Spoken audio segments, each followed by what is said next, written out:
Hello folks and welcome back to Eerie Storytime. Oh boy, if any of you have cyniscophobia, then you won't want to watch this one any further. What is that, you ask? Fear of religious figures, including nuns. They say if you see her, don't look too closely, because where her face should be, there's only emptiness.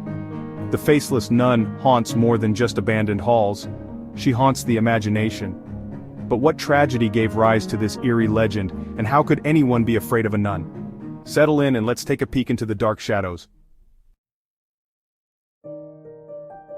The old convent stood on a hill, its silhouette a haunting presence against the sky. The building was tall and gray, its Gothic architecture casting long shadows that seemed to stretch endlessly. It was like a tombstone against the sky, a monument to forgotten times and lingering sorrows. Locals told stories about the convent, their voices hushed and eyes wide with fear.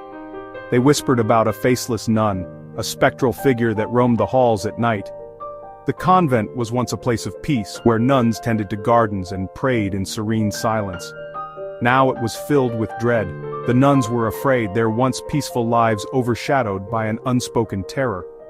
They spoke of cold spots and shadows, of an eerie presence that chilled the air and made their hearts race.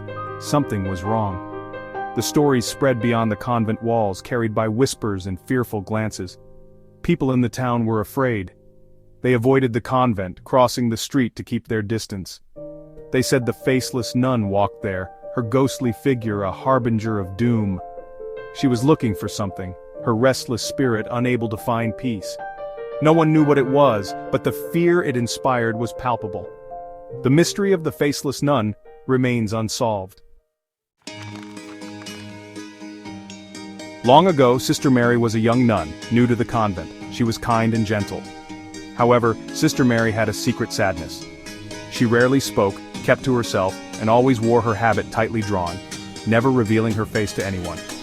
One day, Sister Mary mysteriously disappeared. The lack of a solid account of what happened furthers the mystery, but there are many conflicting stories floating about. Making matters more confusing is that witness recollections of what they saw would occasionally change from one telling to the next. Some nuns said Sister Mary ran away, that she simply vanished from her room. Her bed was untouched. The nuns claimed to have searched for her but found no trace. Someone else claimed Sister Mary had been sleepwalking and fell into the well. Still others claimed something dark took her. Perhaps the most disturbing claim was that Sister Mary was found lifeless in the chapel, her face mutilated beyond recognition. Whispers spread of a dark secret, that Sister Mary had taken a vow of silence not out of devotion, but shame, because she had no face. Some said it was a punishment from God, others said it was the work of something unholy. Days turned into weeks as the mystery deepened. That's when the strange occurrences began.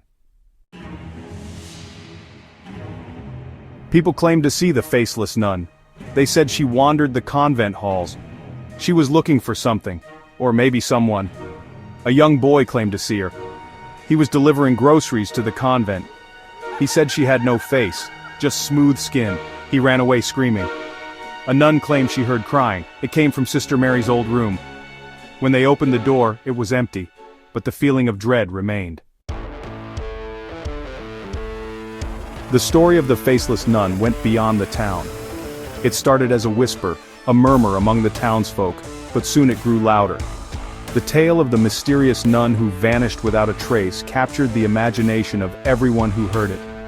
People heard about the missing nun. They read about her in the newspapers, discussed her fate in whispers, and speculated about the strange occurrences that followed her disappearance. They heard about the sightings. Some claimed to have seen a shadowy figure in the distance, an eerie silhouette of a nun in the fog, or a ghostly apparition at night. These sightings only fueled the legend further.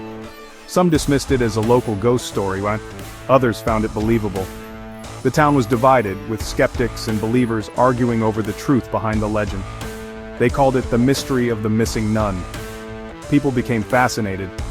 The story spread like wildfire, reaching far beyond the town's borders. They wanted to know more. Researchers, historians, and paranormal enthusiasts all sought to uncover the truth behind the legend. They pored over old documents, interviewed locals, and pieced together the fragments of the story. The convent became a place of pilgrimage.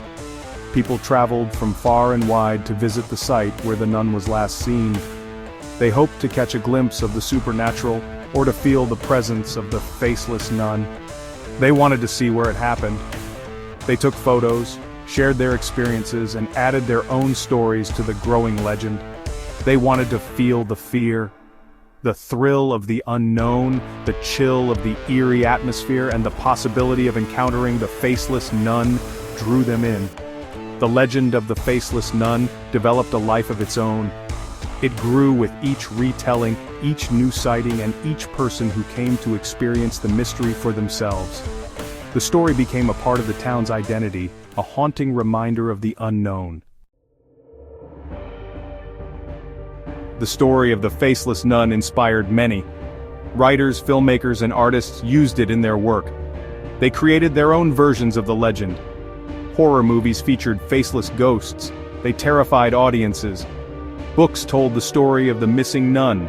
They added their own twists and turns. The legend became a part of pop culture. People used it in jokes and costumes. The faceless nun was everywhere. It was a reminder of the power of fear. Years passed.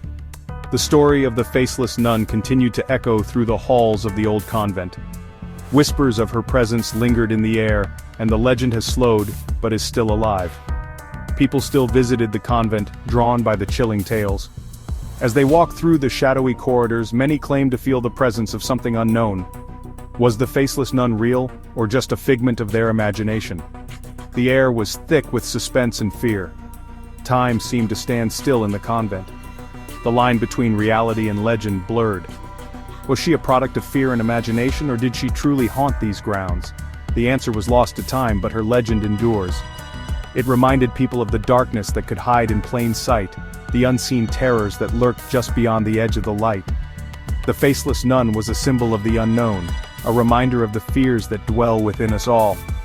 It showed the power of stories to frighten and captivate, to hold us in their grip and make us question what we know.